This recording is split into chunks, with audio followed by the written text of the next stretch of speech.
ترتیبی غسل میں آپ کو یہ مراحل طے کرنے ہیں۔ پہلے نیت کریں کہ خدا کی خوشنودی کے لیے یہ غسل انجام دے رہا ہوں۔ پھر سر، چہرے اور گردن کو مکمل طور پر دھوئیں اور کان کے باہری حصوں کو بھی دھونے کا اطمینان حاصل کر لیں۔ کان کے اندرونی حصوں کا دھونا ضروری نہیں ہے۔ پورے بدن کے دھل جانے کے اطمینان کے لیے بہتر ہے کہ بعد والے اعضاء کا تھوڑا حصہ بھی دھو لیں۔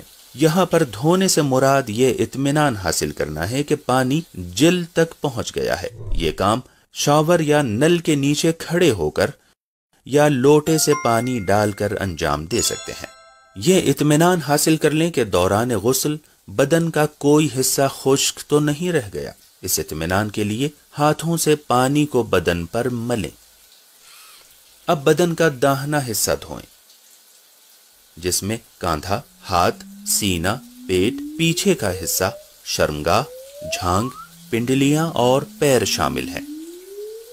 احتیاط کے طور پر ان کے ساتھ بائیں حصے کا بھی کچھ حصہ دھو لیں۔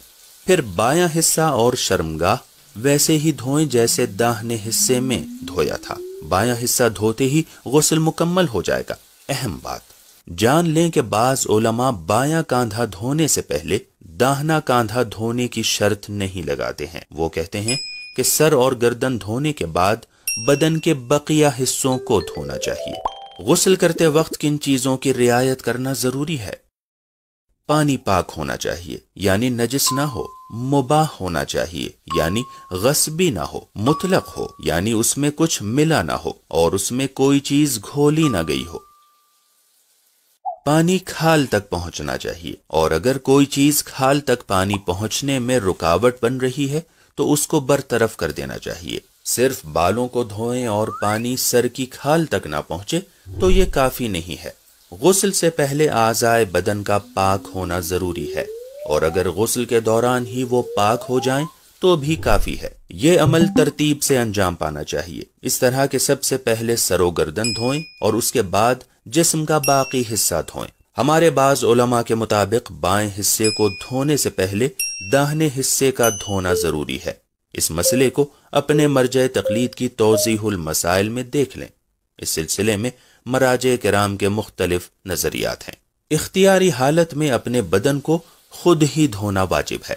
اگر آپ کسی عذر کی وجہ سے پانی کا استعمال نہیں کر سکتے ہیں یا اس کا استعمال آپ کے لیے نقصان دہ ہے تو آپ غسل کے بجائے تیمم کریں۔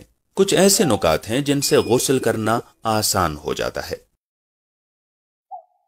پہلا یہ کہ بدن کا اوپر سے نیچے تک دھونا ضروری نہیں ہے، بلکہ یہ اطمینان حاصل کر لینا ضروری ہے کہ پانی کھال تک پہنچ گیا ہے۔